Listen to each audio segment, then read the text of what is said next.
We skipped the call to roll, the long introductions and so forth, try to be respectful of the speaker's time and yours, and jump right into the presentation and question and answer with the chief.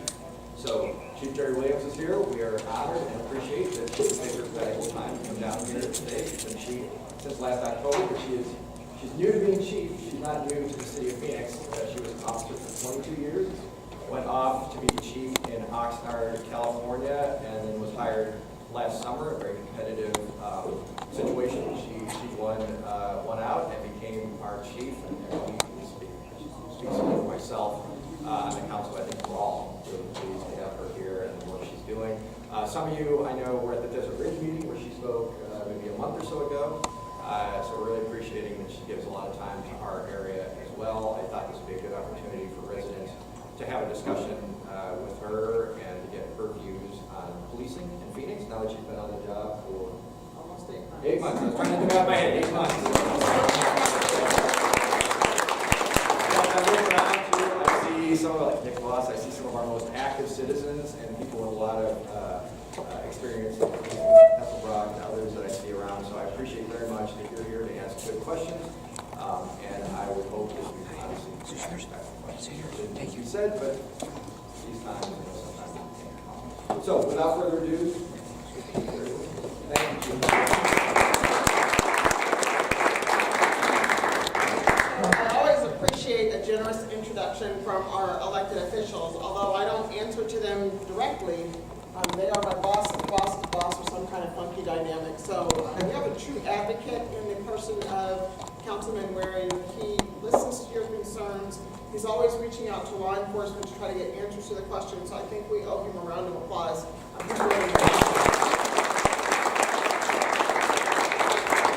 And he's taller than me, so it's nice to have somebody taller than me. So as the introduction reads, I always get weird when there's a camera. Anyways, as the introduction says, Jeri Williams, been the police chief almost 8 months, was here 22 years before.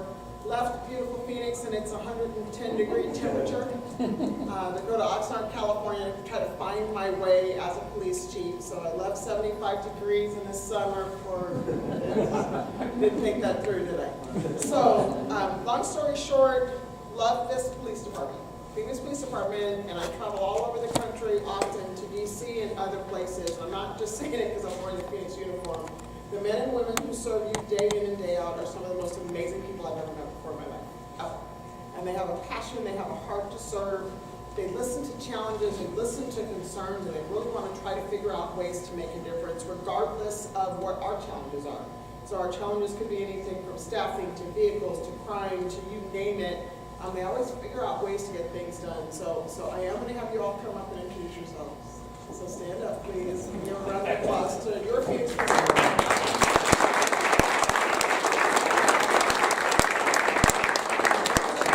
I had to change it up just a little bit since I saw you last night at another community meeting. So to my right. I am Gabe Lopez. I'm the commander of Desert Horizon Precinct. I'm Dawn Vaughn. Dawn Vaughn, to be the action officer out of the Desert Horizon Precinct. We're trying to rush through as fast as I can. Eric Pagun, I'm the resource lieutenant at Desert Horizon Precinct. And I'm Chuck Williams, the resource out of Blacktop Precinct. So what you see and hear in the introduction, so from an operational standpoint, the city is divided into 7 patrol precincts. Of those 7 patrol precincts, 5 of the people I put in place after getting here, 2 remained. I actually chuckled today. We had a civilian promotion. A number of our civilian staff members were promoted today, and I saw my little crew of precinct commanders there, and not to disparage any of the other command staff in our department, but these folks were handpicked specifically to make sure that we were able to maintain consistent communication and consistent decision-making across 6 precincts, 515 square miles, and 1.6 million or so people. So really blessed and fortunate to have my precinct commanders. Love those guys. I know I make them crazy. So what I love about our department, too, is that we have connection points. So you don't usually see me. If you see me, it's probably something really bad and I'm getting an email message or something from an elected official or want to be really angry about something. Your true connection points are the community action officers, and Don was that one person in the group. So if there's a quality of life issue, you have a question, a comment, or concern, your usual direct connection is Dawn. And she will manage it and take care of it. The precinct lieutenants are kind of like the operational people. They help to run the neighborhood enforcement team squads and other specific issues that connect your neighborhoods and units together. So we're really fortunate to have them. Our department of late, I think we're trying to get better. If you look at some of the things that have happened across the country in the last 2 or 3 years, your police department, and I say this because I'm a resident of Phoenix too, and I do believe police and community is one. I don't believe that there should be a separation. We can't exist without you. You can't exist without us. It's a symbiotic relationship of community.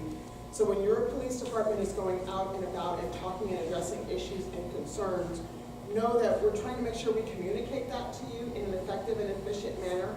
We don't get it right all the time, but we're really making strides to do that. So let me ask one quick question. How many folks are already logged into or signed up for nextdoor.com?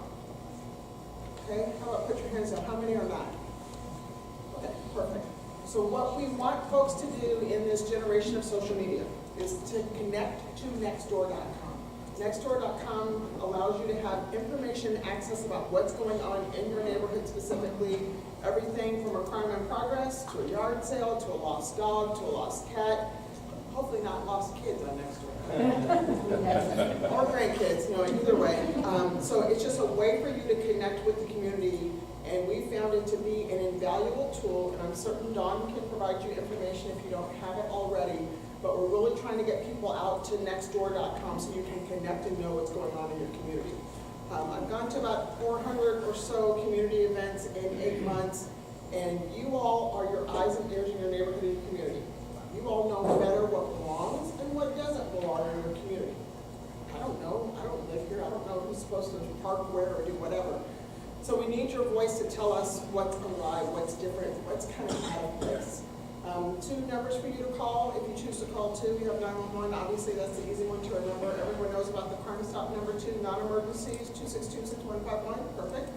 How many folks have cameras or camera systems in or around their property or their homes? Okay, how many do not? Okay, for those of you who are you connected to our virtual block watch system? Awesome sauce. So let's share a little bit of information about that. We found over the last 8 months or so that so many communities have their own individual camera systems. Sometimes we need connections into those camera systems, and it's very nice from a plot map to know where those cameras are in our community. Fully disclosing too, that was one of the tools we used to help catch the serial shooter. We were able to gather feeds and camera systems from the community to be able to help us to solve that crime. So we're encouraging people who have cameras to be involved in the virtual block watching. Donna, I'm just going to use your name all day. Use your name all day today. So if you want to get connected to the virtual block watch program, please do that. If you have alarms on your homes, that's a good thing. Just make sure that you're permitted. We're really working hard to make sure when we respond to those calls that they're valid calls. How many of us have gotten false alarm tickets or false alarm citations or false alarm notices? Thank you. So those of us who get those false alarm notices, that's something that you pay, and we're trying to balance the scales and stop officers from having to respond to false alarms, so much so that we've contracted with a company that's going to help us manage that better. So when there's a false alarm, the officers don't come out. You don't get nasty grounds from the city saying that you owe $75, $125, something like that. That much money to help manage the false alarm problems. We get millions of those a year, and we don't want to do that. So 5 focus areas that we're focusing on, plain and simple. You pick up the phone, you call police, you expect us to respond and resolve crime issues. So crime suppression and prevention. We're working hard on community engagement and outreach. And by the numbers here, I think we're doing really well for that. That's really good. Where retention, training, and hiring is huge. We weren't able to hire due to budget for a number of years. We're working hard, cranking out, and trying to make sure that we have enough people on the street. Employee well-being is hugely important. I'm certain everyone can say we all want to be safe in our communities, but don't you also want the officers who come to you and respond to your call to be healthy, to be mentally fit, to be physically fit and sound, and those other things? So we're really working hard on the employee well-being piece. And last but not least, increasing police legitimacy. So do I say what I say? Do I do what I do all the time when I directly contact or connect with you as a community member? And do I do that with my employees? So we've been working on that to not have it be a do as I say, but do what I do type of role modeling for our agency. I'll let people come on in. It's hot. Somebody needs to turn on the air conditioner. No, outside. So last but not least, so we saw some minor increases in crime, violent crime specifically in single digits, some property crimes and a little bit of double digits. When I come out to communities, I ask you to do a couple of things. So crimes of opportunity are huge. You leave your garage door open, you leave your purse in the car, you leave your phone in the car, your wallet in the car, and you think it's okay to leave it because you feel very safe in your community. We're the fifth largest city in the nation, folks. So people are walking around always looking and trying to find that easy access piece. So we're asking people to lock up your belongings, don't leave valuables in the car, lock your front doors, do those kind of things. It's going to help us minimize some of the property crimes that we have here in the city. Speaking to the ladies, when you go to the grocery store, you don't necessarily have to take the big bag that you store everything in when you take little people to church and things. So take the small bag with your driver's license, whatever form of payment that you're going to make in the grocery store. Keep an eye on it all the time. So oftentimes, and I see this all the time in the grocery store, so I see people pushing their carts, little purses like here, and they're looking at a melon or doing something else. You have to be smarter about this, and this isn't to scare you, it's just to give you options, because I really believe we're here to empower you as a community member. Also, talking on the cell phone, ladies and gentlemen, when you're at the grocery store, parking lot, shoot, I forgot the eggs at 9 o'clock at night, so I go to the grocery store. I want you talking on the cell phone because then you're not paying attention to your surroundings. So we have to be a little bit smarter as a community in order for us to be safe, but we are committed to be here to empower you to be the best community member that you can be. To empower you and make sure you feel safe in your communities. And when we make a mistake, we own those mistakes, and then we'll work through the process with you of fixing those challenges and mistakes that we have. So that, I love the purple hair. With that, I'll be willing to entertain councilmen. Any questions that anyone may have? Yes, Nick. Okay, I asked this the last time with the budget guy that was here, and he wasn't really clear on the answer. So I understand we're hiring new officers, but we have just as many new officers retiring. Like say 200 probably in 2018, right? So he promised me that he's considered that. But my feeling is that instead of hiring 200 officers, you have to hire 400 because you have he's not hiring now for the attrition coming in 2018. He's waiting for the attrition to come, then hiring.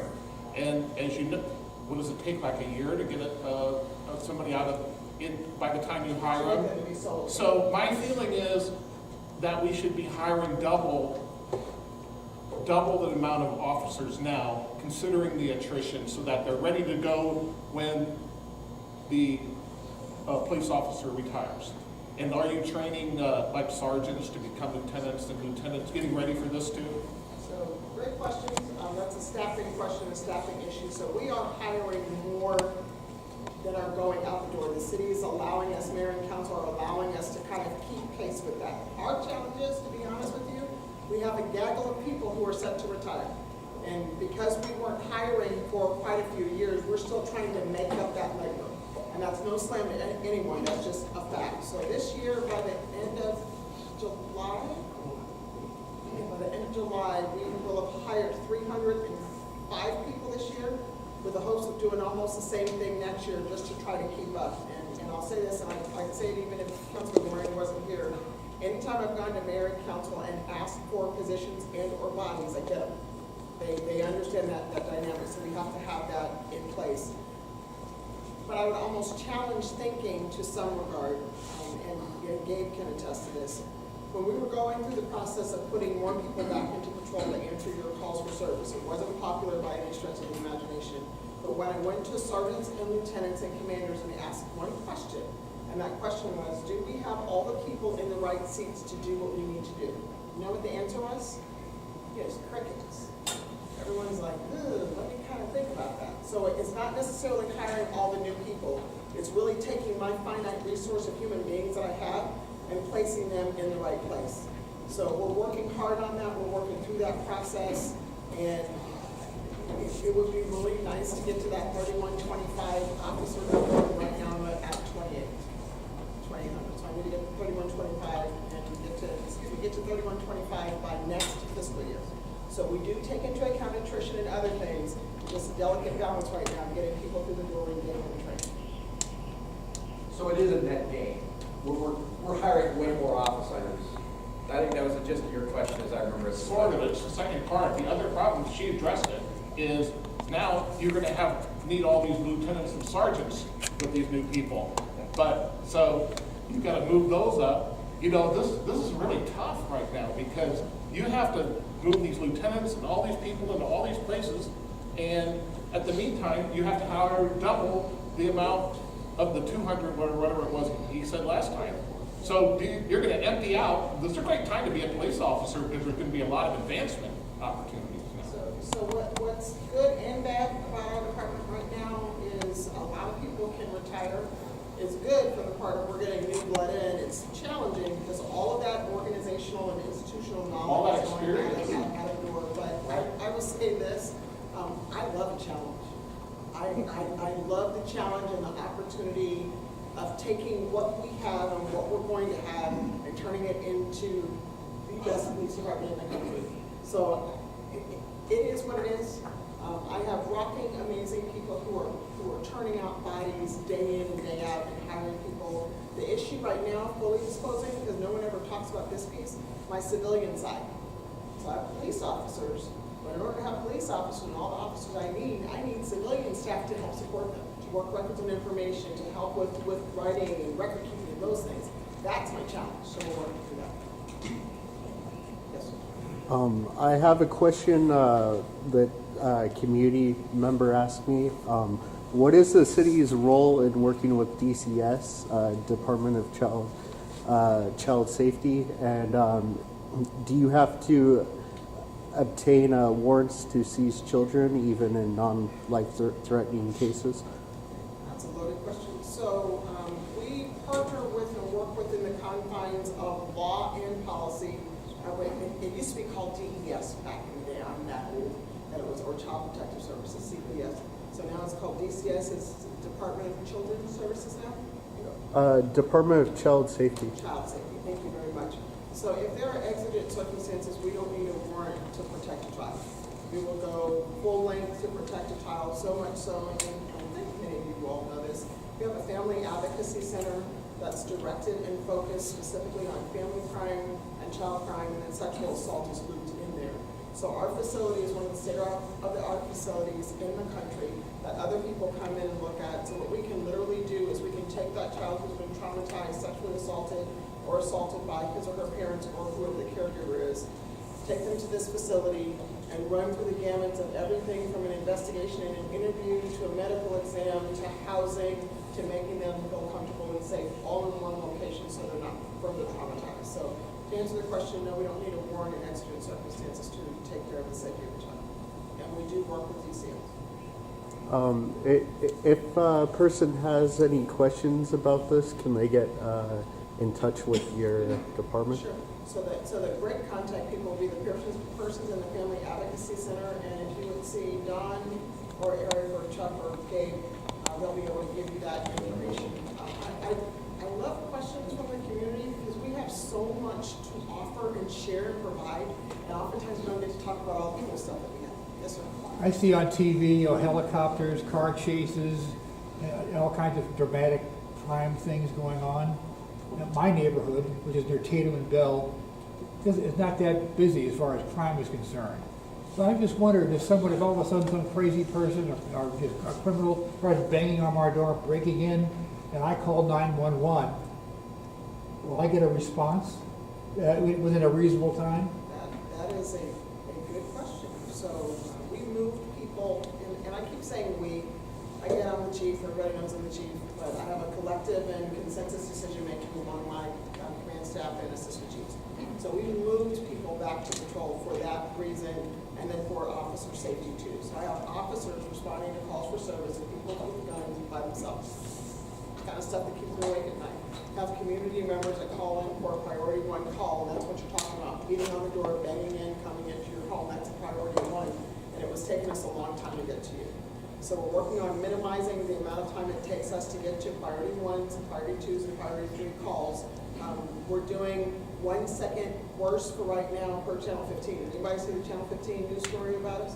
So it was a news story that talked about how our priority calls had gone up. The priority ones is what you're talking about, went up by 1 second.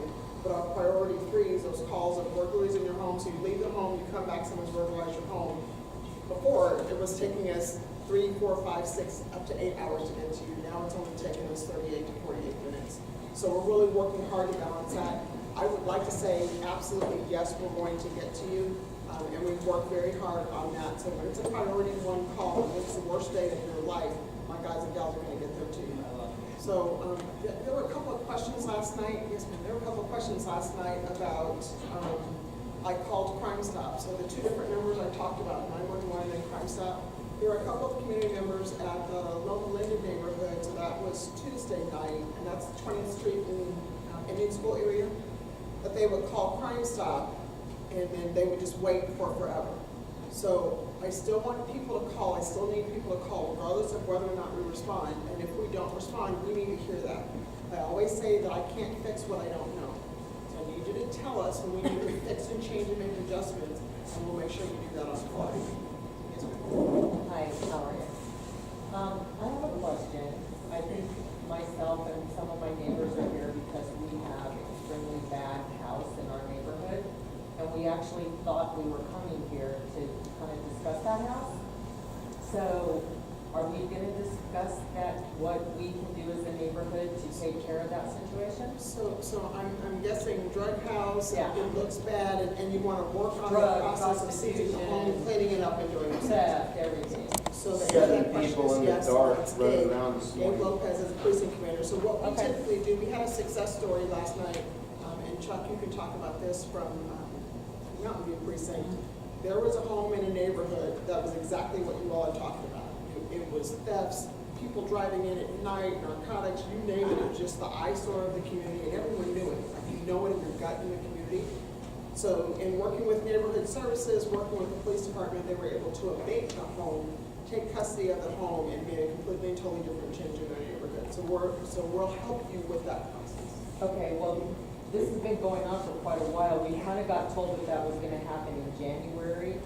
And it's just gotten to the point now to where I can't even leave my garage door open to walk in the house and get a drink of water without coming out and someone standing in my garage and trying to run off with my stuff. So we definitely need to work on addressing it. Just fully disclosing too, I don't make things up. It takes a while to get the abatement process over and done with, but we can make sure we maintain and keep eyes on the neighborhood, and we do want you to feel safe. If there's an And I don't want officer you to in the have to area, go they inside the know house the and come out and have somebody standing in your Okay. your house. I live next door to that house, and they're 50 foot from my front door. They're bringing children through there with them in all hours of the night. The traffic There's is no 24 power. hours. There's a generator running 15 feet from my front door somewhere. So this They're whole stealing row- water. Yes. Yeah, we all live next door to it. We're the neighbors. Okay, neighbors, this whole row, and then you just see Gabe, wave your hand, Aaron, wave your hand. Okay, wave your hand. I called them this morning. We'll talk to him. So still talk to them, still work with them, but we need to use neighborhood service, you guys are using neighborhood services, neighborhood services, right? Okay, perfect. Yes, sir. I'd like to say thank you to your officers. I had the same thing in my neighborhood, 6 months without it now, so it does work. Okay, so if I could ask, so just to kind of help them with the time frame, how long did it take? Only about 8 months. What was going on 8 months before?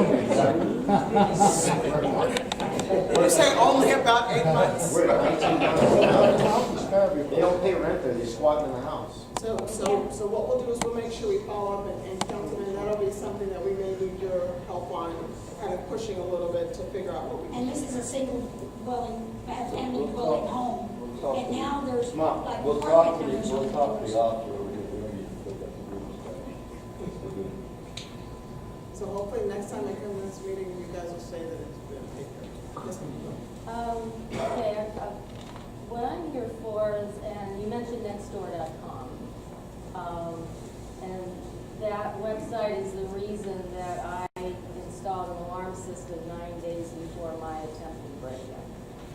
So, which I'm grateful for, since I was made aware that there were burglaries going on my street. That was October 2015 in Pepper Ridge. Since then, the whole entire area has been terrorized with property crime, and it's only gotten worse. If you look on nextdoor.com and you read the numerous postings about the most recent incidents and people getting caught on video and specific addresses of where these people live and are having garage sales selling stolen goods. And the continual question is, why don't the police do something about this? And so that's one question, because I know you are coming out, but there seem to be so many things preventing justice to my neighbors and I. And I'm talking about the 30-some neighborhoods in my network of nextdoor.com. The other aspect to it is because I had an attempted break-in and the person broke through the window, dropped his hunting knife that he's trying to unlatch the window with. Because I went to city council meeting and I was harassing Mayor Stanton and the city manager with emails, they did push and get fingerprints done, but only pulled partial prints. The key is the DNA, and the crime lab is backlogged 10,000 DNA cases. It would take 2 years if you doubled the staff there to even catch up. And so that's the other thing, and really it does a disservice to the police department and to the public to not have these crimes solved. Even if you were to catch someone, they may not be in the system yet, or you wouldn't know it yet. So these are, I know they're complicated problems, but I just wanted to bring that up because we're truly being terrorized by, some people know of the bicycle mafia. Right next door. It even goes further to Got head that nods where, on this side. What about, oh, head nods on that side? so it even goes further to the point of what she's trying to say is that there's been 3 eyewitnesses that saw theft, called the police, waited at the site for the police to come, and the police told them to go home, don't worry about it, we'll deal with it another way. So how long ago was this? Less than 5 months? Yeah. It was Yeah. 4 weeks ago. So then we need to do a better job. I was hoping the man was So we're getting ready to have a long chat with this gentleman over here. So, and they are absolutely capable and ready to take that information. Like I said before, I can't fix what I don't know. I don't shy away from questions and That's comments. just I how want it you to feel goes. safe in your community. So on the next door piece, we do want you to be informed. We do want you to call in. It sounds as though you all are doing everything from your component. We just need to pick up the pieces on our side. On the DNA piece, that one's going to take a little while to figure out and resolve. So people think and perceive that what happens on TV can happen in a moment's notice. Yeah. That's not how life works here. That's just fact. But eventually, in one of these days, we'll catch up in the lab. We've actually sent some things out to other labs that can help us catch up with the backlog. But when we're talking, and I don't mean to diminish a property crime, because I think someone breaking in your home is the worst of crimes on the face of the planet. It's literally breaking into your dwelling and really just turning you topsy-turvy at the house. But we have homicides and sexual assaults and other things that have to take precedent. So I'm not making excuses for it. We understand that dynamic. But the lab is in a far better place than it was years ago. We have a new forensic lab, but we're smart enough to know that we can't analyze everything. We have to start sending it out. So those are the folks back in the back. You get it cracking then, I'm confident. And I'm confident in this. I'm not even joking around or messing with you. I'm confident that we'll resolve the issue. Confident in that. I think the reason everyone's so upset is we've watched it escalate from Yeah. very small crime. To just egregious scanning in my garage door, coming in my house, type crime. Sleeping on the roof of the place Well, with Wi-Fi. it's even to the, it's Yeah. Breaking into people's Wi-Fi. It's even to the point of they will do a crime right in front of you, and I have personally walked up to them and said, I'm taking your picture, I'm taking smile for the cops, and They they've don't care. gone, Yeah, they don't care. whatever. Then that's our responsibility to manage that and take care of that deal. Isn't this a failure of the police department to provide services? Well, no, I don't think it's that, I think it's like We you realize said. you're overwhelmed.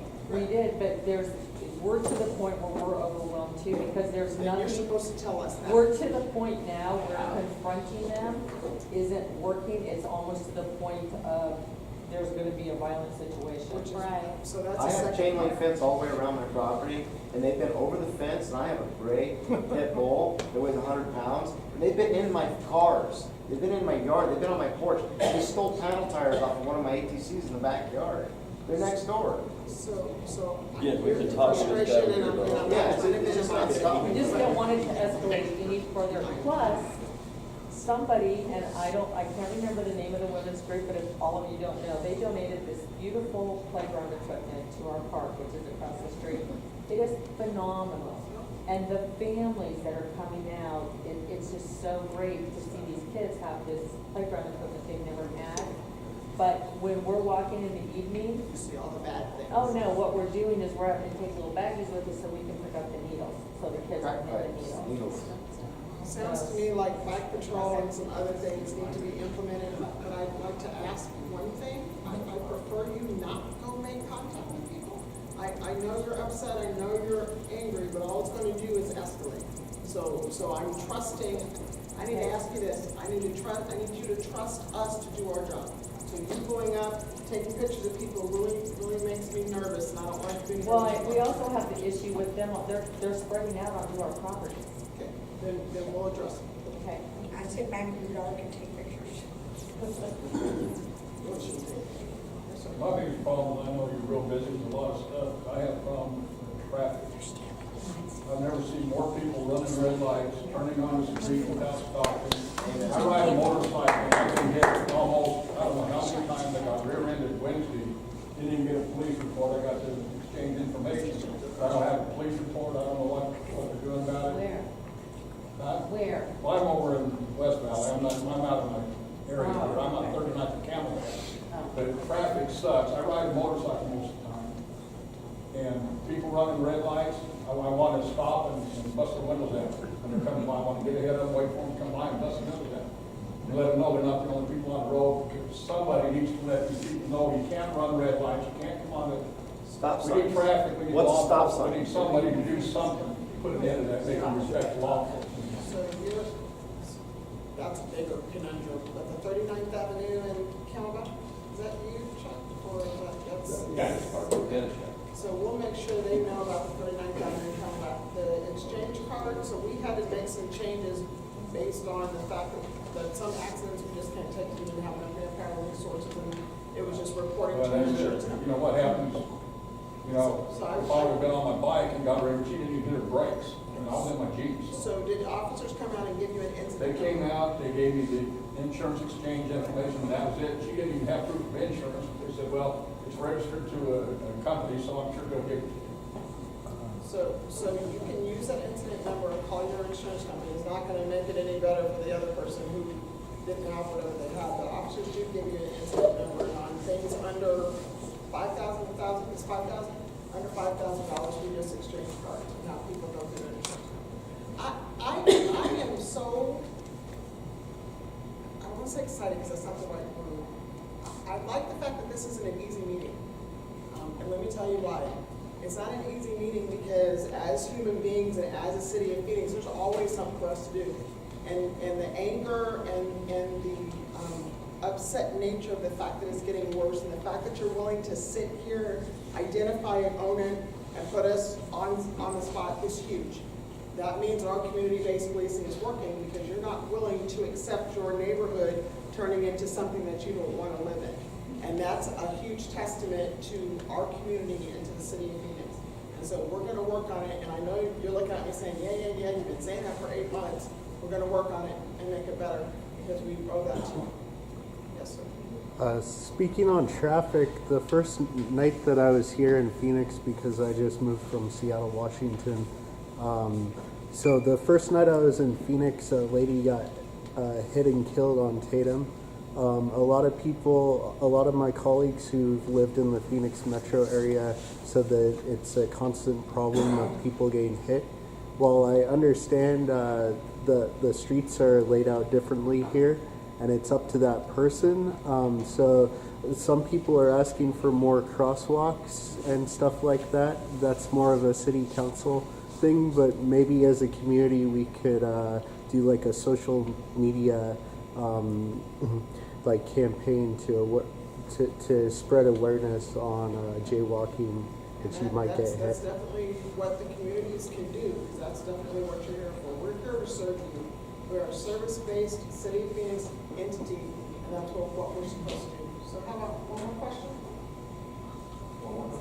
Two more questions? You had a hand up here, and then the lady in the blue. Yes, ma'am. Well, I've lived in the North Valley. We moved here in '96 from Scottsdale. And then we lived in the North Valley from 28th Street, slowly coming this way since 2001. And we've slowly seen this area, this beautiful area, change, the whole dynamic. I no longer feel safe in my neighborhood. I'm at 37th Street and Rockwood. We have alarms now, so we can, it beeps whenever people go past our house. It's just gotten to the point now where I'm just afraid that we're gonna get broken into because of what's been going on next door. We were away the month of January, and somebody did try to break into our house. They literally pushed the gate down, but we do have alarms, and it's on every single window. But the lady across the street got nailed. She had a better alarm system than we did. And right next door, the people were home. Like 10 feet away, Dan and his wife were home, and they saw nothing. And the description matches the description of this guy that they keep showing pictures of that's on next door. Then we need to do a better job. And the problem is, they can hit anywhere. They can hit any of us. We've had people who've been upstairs in their bedroom, garage door, they hear it open, they hear somebody walk into the house.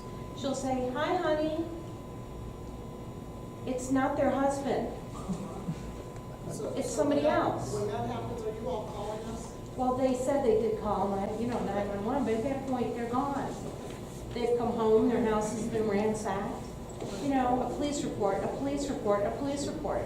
You know, you're violated. I agree. And it's ugly. And this is a beautiful neighborhood. And everything has been pushed north. Somebody had said there's a methadone clinic, I guess, that opened up in our neighborhood. I was surprised. It was Cape Creek and Utopia. There's a methadone clinic that opened up. There's homeless that are sleeping along the canals. There's just this whole element that has come north. And I don't see, you know, I know you don't do the old-fashioned patrols anymore. You don't have time for that. But it's gotten to the point now where it's like, do we need posses? You know, do we need neighborhood, you know, strong neighborhood watch programs? Yes. Where we need to be able to, you know, get in our cars. So I'm not saying yes to posses, I'm saying Well, yes not like to- a posse, you know, it's, you know, not around with shotguns, but, you know, do we need something like that to take our neighborhoods back? You need black watches, you need to take your neighborhood back. You cannot sit in your home and be afraid. I am listening to the emotion in your voice, because you want what's right. You're just so frustrated right now on what to do. I am telling you, you need a neighborhood watch. Let me tell you why you need one. You need one for the conversations. You need one for the connection. You need one for the photos of the guy walking around that you're walking up to taking pictures. You need that. We need that from you, because we can't be everywhere all the time. I'm not making excuses, but this is an equitable ownership piece. So the police department owns a chunk of it. We absolutely own it, got it, we're all over it. You own a piece of it too. It's your neighborhood, what are you gonna do about it? And I'm not saying that to be flippant, I'm saying that to say neighborhoods and peoples and groups that are connected have a tendency on making a difference, and the difference may be small at first, but when folks know that you're watching and you're taking note of what's going on, they go away from your neighborhood and they go someplace else. So how do we get that coordinated for the different neighborhoods? With Don and with Gabe and with the other folks that. Are you guys interested in, there's so many different neighborhoods here, you know, on next door, there's like 30 different neighborhoods. So connect and start. Is there team leads from, you know, different areas? We have to do this, guys, because, you know, I'm locked and loaded. I don't know about you guys. Sometimes, seriously, you know, if I have to protect myself, if somebody's Well, going to come after me. it's easy to stop it, but if we stop You know, it, then I'm we not- gotta I'm a deal with very these passive gentlemen over person. here because we have stopped it, so You know? there's two sides to that equation. So I think the chief Stop is it in gonna a do way one more that- question, so let's pick somebody who Okay. hasn't, You have to be your own advocate. So after this meeting, the challenge will be, we'll do our part. We will. But we need you to do your part too. And your part, when you're as angry as you are right now to be so upset, you'll make the best block walk cap on the face of the planet. So we give you t-shirts and all kind of cool stuff. So how about this lady here in the blue and then the gentleman? Thank you. I came in a little late, so I don't know if it was addressed, but real quickly, I was just curious to know, because I saw a lot of the officers that worked in the area, the wash that's north of Union Hills around 2nd Avenue there, 3rd Avenue, there were a lot of homeless encampments there. They seem to have gone now, and I'm wondering how we can maintain that so that there's not the encampments. And then there's a lot of garbage still north and south, both of Union Hills as well as graffiti. I know I call the city the graffiti hotline, but it just continues and it's prolific. It just doesn't end. But there's still a lot of garbage there in that whole wash area that would be north of Union Hills. And you know, I walk my dog back there. We go back there with the dog and walk. And there's people from the neighborhood that use that area. Plus, we don't want all the homeless people traipsing through the neighborhood. So we need you to constantly keep letting us know. So it's not just a police department issue. The city has a whole group of neighborhood services, planning, you name it. We're all working together to try to address the homeless issue and population all throughout the city. I mean, it's one of the first times in the history that we're really making a concerted effort with grants and funding and all the above to really make those impacts. But it looks like the only thing that changed it was the police coming in and, you know, and working directly with them by giving them services. The homeless people they know the services, they choose not to use them. That's kind of what, you know, what the read is on that. And so it was actually having them come in, so. How about one more question, and JW's out, and then you guys get to talk to the people who really do the work. Yes, yes. I notice a lot of people, you know, commenting about next door, and they're putting too much stock on what next door is supposed to be for, and it's basically a neighbor-to-neighbor site. It's not something that's monitored by the police department constantly, and it's not something that the police department is going to jump on and, you know, and come out every time that something happens in your neighborhood. So using Nextdoor is a good site. I'm on Nextdoor. I read it every once in a while, but I don't put as much stock on it apparently as a lot of the other people here are doing, because it's not a site that's really going to solve, you know, problems in your neighborhood. And I've constantly, you know, Councilman Waring and I, you know, we've known each other for years, and I bust this chop every year about the social services in this neighborhood. We do not have enough social services in this neighborhood here. You know, I've talked to him about, you know, the watering stations, the Salvation Army watering stations. You know, they set them up in every other, you know, part of the valley. This area doesn't get anything. You know, and it's like people say, think Paradise Valley, but we're not in Paradise Valley. We're in North Phoenix. And if you look at the maps that they put out, there's nothing north of Shea where there's any services that these people provide. So it's not so much that, you know, we're just not getting the services in this area that everyone else is getting. And the homeless are migrating up here. I've noticed the increase over the last couple of years of the homeless people influx in this neighborhood. And I've lived here since, I don't know, 98, up in this area. So You know, it's like, To address the homeless issue, next door is a media site to inform people of what's going on. We do keep tabs to some degree on next door, but the community connection to your neighborhood and community action officer is the way to go to get things resolved. You had one quick question, and I'm gonna grab my stuff and go. Well, as part of what he said there, I don't know if my opinion is reflective of the others here, but I don't think we're getting our fair slice of the other parts of the town. I'm tired of hearing about all of this downtown redevelopment and the hundreds of millions of dollars are going downtown. And we don't see the protection or the same type of services up here. You've been around long enough. Remember the Deuce? I do. The Deuce it's still there. It's just been redistributed and it's coming north. We've got, this used to be a unbelievably safe place to live. It's not anymore, and I think other areas, and I know it's not necessarily your fault because you've got certain budgetary guidelines, but I don't think a lot of us here are feeling we're being shortchanged on all this. The city of Phoenix has taken in record revenues every year for the last 5 years. Why don't you get your budget that you want? Why can't you get full staffing now? Where's the roadblock? Tell these people here, who's the roadblock to it? I know it's Councilman Waring isn't. Where's the roadblock? Where's the money going where you can't get the funding that you want? So, as I said before, anytime I go ask them, mayor and council for anything, they've given it to me. So the police department isn't saying we have roadblocks. My challenge right now is trying to find people to fill seats who want to be police officers in today's day and time. So it troubles me when people say other parts of the city are getting services. From a law enforcement standpoint, I really want us to be consistent and equitable. That's a conversation that I had with Commander Lopez back in the back. I want us to be consistent and equitable. I want you to know and see, whenever you see someone in blue with a patch, regardless of where you are in the city, that you feel safe where you are. And it sounds like we have a lot of work to do here. So we're committed to that. I'm going to leave you with them. Councilman Waring, good luck.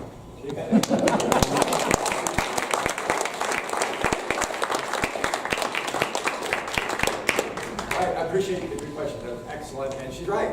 That was different than some of the other meetings where it's not quite as single issue focused. I thought that's great. I think that's great for her to hear. It's not great that you're having issues, but it's great for her to hear. To your point, first before I forget, so I go out and knock on doors, neighborhoods, and so forth. Are you at Union Hills and like 2nd Street and so forth? Avenue.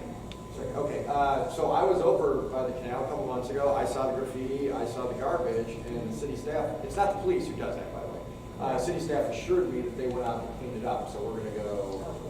Yeah, I mean, there were signs and so forth, graffiti, I was appalled, actually. But it's kind of a contained neighborhood, we don't have the trucks going through there as often, because it's not a throughway to anywhere else.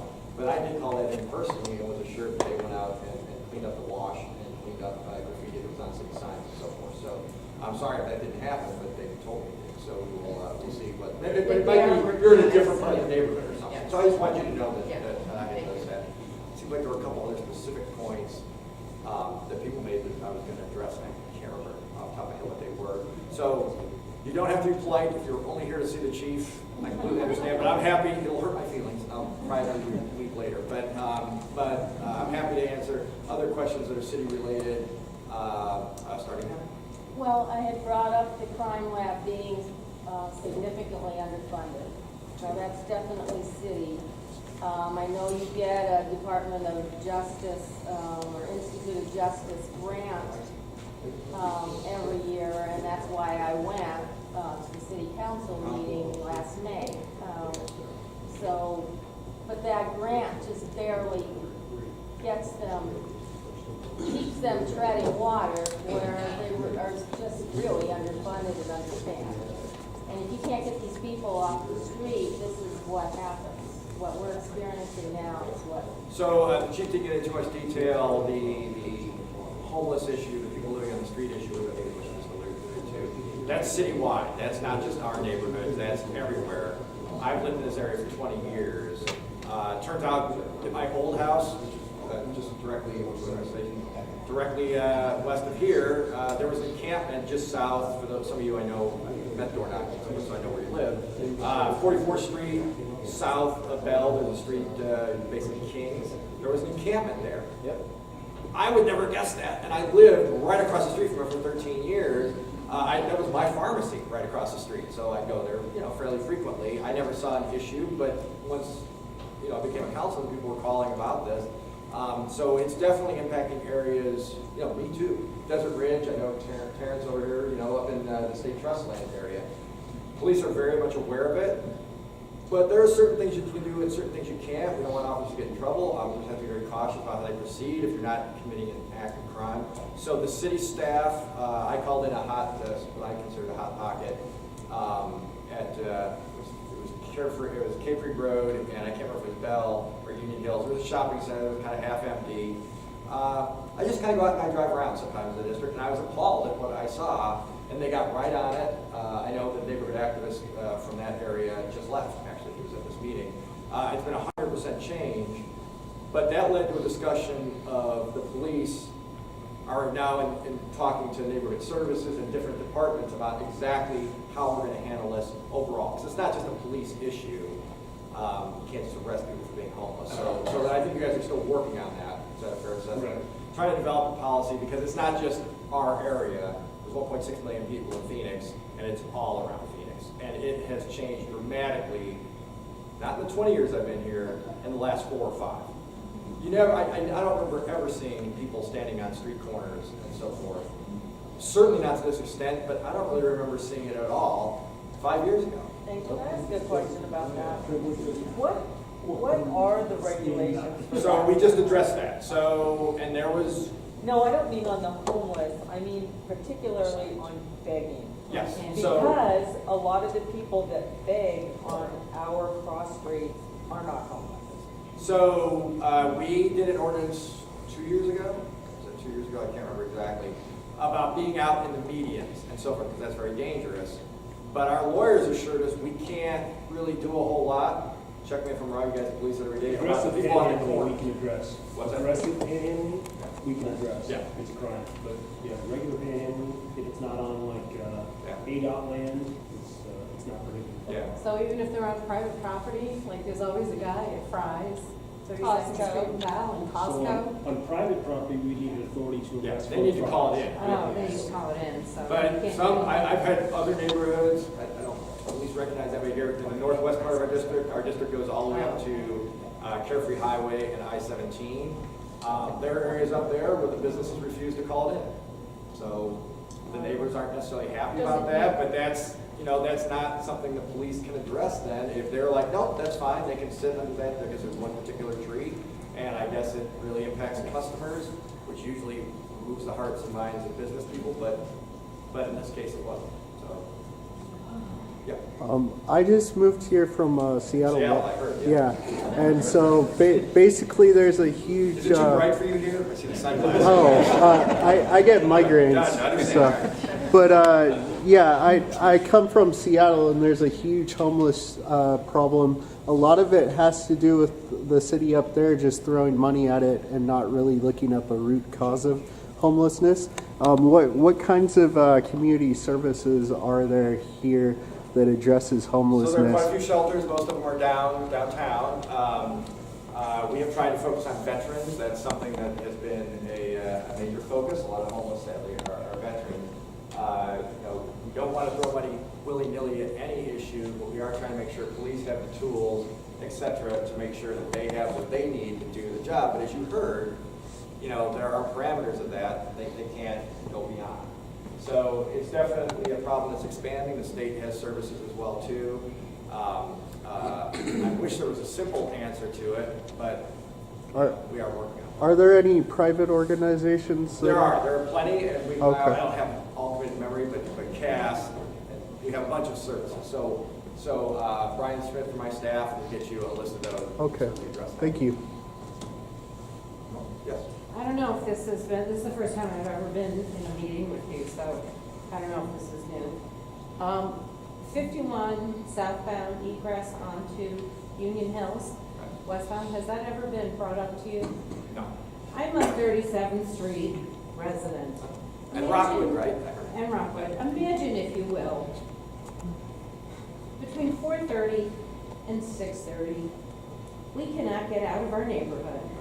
making a left or right-hand turn, there's this big triangular thing called a yield sign. So we just put in a light at 36th Street. Right. That's been there for, I think, well over a year. Yeah, I mean, So, well, and it's Yeah. pretty And you recent can't- light, but and yes, we only put about 2 obviously, lights a year, so. You that can, would- obviously, you cannot put one at 37th Street. Yeah. It's right across from the high school, and it's very busy there. But wouldn't no you matter get what out time of on day. 36th Street where there is a light? Well, why should I have to go westbound to go eastbound? I'm sorry, Okay. westbound to go eastbound. If I want to make a left-hand turn to go eastbound on Union Hills, why should I have to do that? I mean, it's one street. Yeah, yes, I'm on 37th Street, and I want to make a left-hand turn. And we agreed that we can't put another light, You know, can't, right there. because you're too close to the egress coming off of the 51. They're all going westbound. But you could go to the light. I would have to go westbound, up through the neighborhood, down Rosemont. It's 200 yards. No, I'd have to go up, why should I have to go up a block? and So we around can, this came up traffic at, circle? recently at Greenway It's a yield and sign. and 34th Street. We can put up signs saying, you know, don't block the intersection, but When they obviously. come whipping around there, Yep. going 55, 60 miles an hour. You do live, I mean, I used to live right off the freeway, so I know, you live right off the freeway, and you do have a light right If I there. have the right of way, if I am heading down, you know, if I'm heading westbound on Union Hills, it'll go from 2 lanes and it opens up to 3. I cannot even get over to go down in my neighborhood. I have to go up to, sometimes I can't even get over until 37th We Street. can come out, so one thing we do, and I spend a lot of time doing this, is go out with our traffic engineer. I'm not an engineer, I'm not a traffic engineer. I can tell you, oh, I know, one other question somebody asked, you asked, with the camera. So the crosswalk thing, we don't get to just put crosswalks willy-nilly. You mentioned city council, that's not true. We have a streets department that has a big playbook, international regulations, basically. We violate those regulations, we, effectively you as taxpayers, get sued. So you can put a crosswalk in and make things less safe. Because you're kind of goading people into walking across where cars aren't expecting a crosswalk and so forth. One thing I've learned as a councilman, if I ask, hey, I want a stop sign right there, they'll do it if the international playbook and the traffic study says they can do it. Otherwise, they will not. So it is, they will not let you put a light right next to another light like that. They're not going to do that. So I'm not sure what the answer would be to that other than go to the light right there next door. But realistically, we don't get to just decide where crosswalks go, but we can come out and take a look at it. They will study it. They will get traffic flow and everything else. So I'm happy to come out and look and see what can be done. And it's unsafe. I am very because it's by familiar the with that school. neighborhood, so I'm not. It's unsafe because it's by the school. And that's my main concern. So we put in a hawk, which is basically a stoplight without being a stoplight. At Horizon High School, there was a request there because kids were walking from the neighborhood across. That's well, these are not inexpensive items though. Remember, in tough budget times, this is stoplight that could be $250,000 to $400,000 a pop, depending on where you're putting it. We only put it in a couple of years. They're almost invariably in our district because we have a lot more streets than the other areas. You know, crosswalks and stop signs and stuff, those are all. I mean, what about flashing yellow yield? We can look at all that. I can't guarantee we'll do it, or that they will agree to do it if I ask. I can make all the requests I want. Batting average is probably 50-50. But the streets department, rightfully so, relies on people who actually design streets to make those decisions. So I'm happy to come out if you would just talk to Brian and leave your name and number. We're happy to come out, drive around, look at whatever you want to look at, and do that. Well, it's too bad school's out, because you should take attorney's. And then we've got a few that are pending. People are like, why don't you wait until school starts again? Yeah. But we can do that too. Can the city do anything about texting while driving?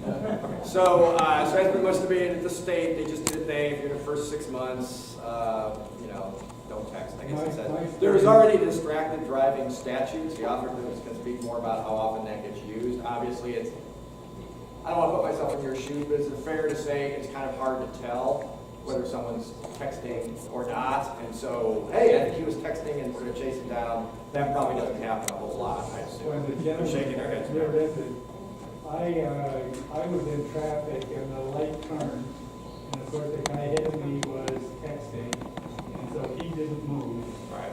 And then the guy coming up behind me, he saw the change, and of course she's texting, and then when we're in there. So anyway, I got it on both ends there, so. The gentleman who talked about red light running and so forth, again, maybe it's me, maybe I'm getting old, I don't know. But I have noticed changes, the homeless, the red light running. Like, I don't think I remember it being like this. And a lot of it's really been in the last 5 years. I would say there's just been a change in behavior that, I mean, I always stop at the red, and I can't tell you, it just happened again yesterday. Got my family in the car, and I was shocked. The guy next to me went through when I stopped, and I'm like, wow, that was completely red. Holy cow. Sometimes you're like, it's yellow. I personally wouldn't normally go through, but I'm going. And then like yesterday, same thing, same trip. The guy behind, like Kitty, the guy behind us went. Can you believe that? Because I live right in Cactus. But where's the cop when you So I will tell you, I cannot make my turn coming out of my street. I'm right at 64th and Cactus. I go up and I go the block around and I go to my light. So if I'm going east, I go west, I go the one block, and I not even one block, but I go and I make the turn with the light because you're going to sit there forever. Otherwise, it's just, there's 1.6 million people living here. We are the fastest growing city in the country. We're the fastest growing county in the country. That's how we passed Philadelphia recently. I can handle a red light runner because I think I cautious, but I can't handle the texting. Understand. It's just, it is hard to, the officers don't have the capacity to like zero in and know that person's next. You gotta watch the guy turning left in front of you, and guys coming from both other directions, you can't. Any more for me? You guys can discuss the job. Good to see you. Now, I see somewhere where the property taxes are gonna go up 4%. So the city council, not me, board member, city council raised property taxes last year. And then we have a vote coming up July 1st that I believe will increase them a little bit more. I'll be voting against it, but I expect it to pass. So yeah, people have mentioned, I've been out door knocking this year, hey, my property tax is going up, what's up with that? That was a vote that was taken July 1st of last year. The city council knew they were raising your taxes, and they raised your taxes. Okay, so it's not going to be raised again this year. Well, your valuation will go up, so it'll go up again. Yeah. They'll claim we're cutting it, what you pay is going to go up. That's what you voted last year. Exactly. Yes, Victor. Yeah, who is the regulations on like commercial trucks and things like that, like landscape trucks? Who regulates those? I don't believe that's us, but I will confess I'll have to check on that. If you want to email me or Facebook me or whatever, Okay. we'll, Last Saturday, I was driving behind a guy pulling his trailer, and he lost me right in the middle of Cactus. So that was just something that's been discussed at the state level about loads improperly tied down and that sort of stuff. We've heard a lot, there's been a lot of focus on the going the wrong way on the freeway. And I will just tell you as an elected official, I shouldn't have to tell you not to go the wrong way on the freeway. Again, I don't remember this being a discussion. I don't remember when I was learning to drive 30 years ago, my parents going, now remember, when you're out the freeway, watch out for some nitwit going the wrong way. Maybe it was happening, maybe there wasn't social media, so maybe we didn't hear about it as much, but there was network news. I mean, there was cable, even back then in the dark ages. So I am a little puzzled by this, that now they're talking about, doing a lot of stuff to prevent that. Again, I see loads on the freeway where I'm sort of shocked, particularly if it's got a business, which is what you're alluding to. Like, wow, that's like really stacked up. I remember moving out of my, condo into my first house with friends pick up. Okay, but a business is actually like moving stuff. You would think would hopefully do a better job. I'm always willing to take complaints. I don't know that my office can specifically do something about it, but we can try to find it. Jeff. Did you say that you thought come next budget cycle that we're looking to raise property taxes? They raised them last year. Yeah, they raised them last year. They raised them last year. Raise them again. And I believe things will go up again this year slightly. I think they're lowering it a penny, but the house values have gone up, so you'll wind up paying. Oh, so it's just, they're not raising the taxes, just the natural valuation. Yes. Okay. Yeah. But last year they raised them. They raised them on residential. Any more? You guys ready to go? Yep.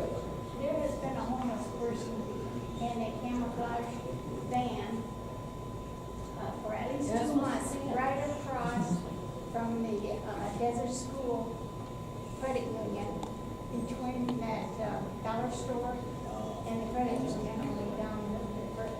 But on what street? Bell. I think It's on Bell, right up, and it's on Bell just before the 51. It's just it's right across from that. You know, that's the kind of thing you should specifically tell them. I mean, we'll take the information too that we got, but if you can tell the officers specifically. He has a German Shepherd, but he's there all the time, sleeps out on the street right there by his car. And, If you wouldn't mind just mentioning it to the officers, you know, as you leave. These are definitely the kind of things.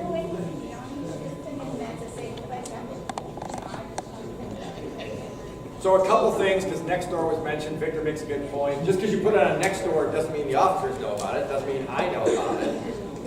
I can't tell you how many times some friend or somebody I know, it's like, hey, they're talking about you on next door.